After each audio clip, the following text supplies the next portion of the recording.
This poem is called Terror. Not picnics or pageants, or the improbable powers of air whose tongues exclaim dominion, and gull the great man to follow his terrible star suffice.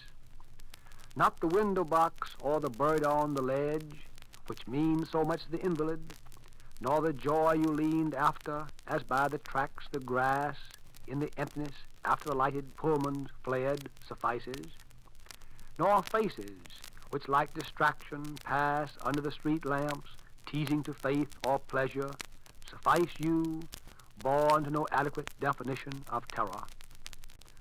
For yours, like a puppy, is darling and inept, though his cold nose brush your hand while you laugh at his clowning, or the kitten you sleep with, though once or twice while you slept, it tried to suck your breath, and you dreamed of drowning, perjured like Clarence, sluiced from the perilous hatches.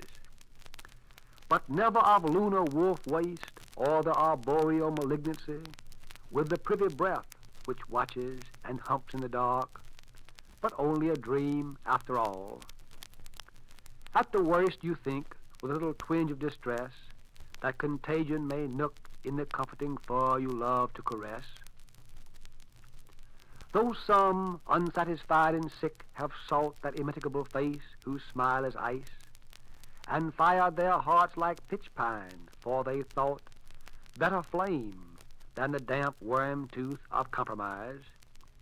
So Harry L. I knew, whose whores and gin had dwindled to a slick smile in the drugstore, but for the absurd contraption of a plane, which flung on air the unformulable endeavor, while heart bled speed to lave the applauded name. The crash was in an old cornfield, not even flame. So some, whose passionate emptiness and tidal lust swayed toward the debris of Madrid, and left New York to loll in their fierce idol among the olives where the snipers hid, and now the North, to seek that visioned face and polarize their iron despair, who praise no beauty like the boreal grace which greens the dead eye under the rocket's flare.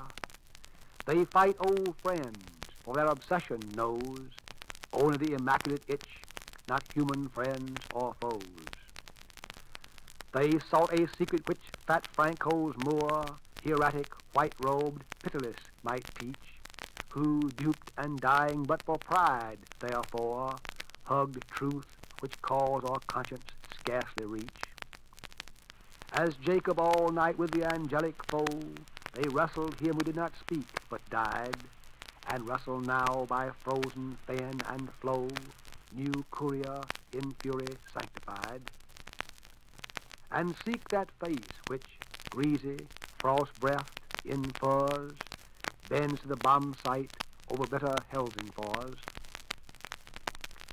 Blood splashed on the terrorless intellect creates corrosive fizzle like the spattered lime, and its enseamed stew but satiates itself in that lewd and faceless pantomime.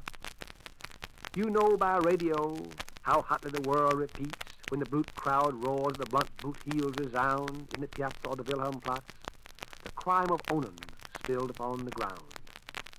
You know whose dear hope Alexis Carrel kept alive in a test tube where it monstrously grew and slept. But it is dead, and you now guiltless sink to rest in lobbies or pace gardens where the slow god crumbles in the fountain's prink, nor heed the criminal king who paints the air with discoursed madness and protruding eye, nor give the alarm, nor ask tonight where sleeps that head which took the jewel fidelity, but like an old melon now in the dank ditch seeps. But you crack nuts while the conscience-stricken stare kisses the terror, for you see an empty chair.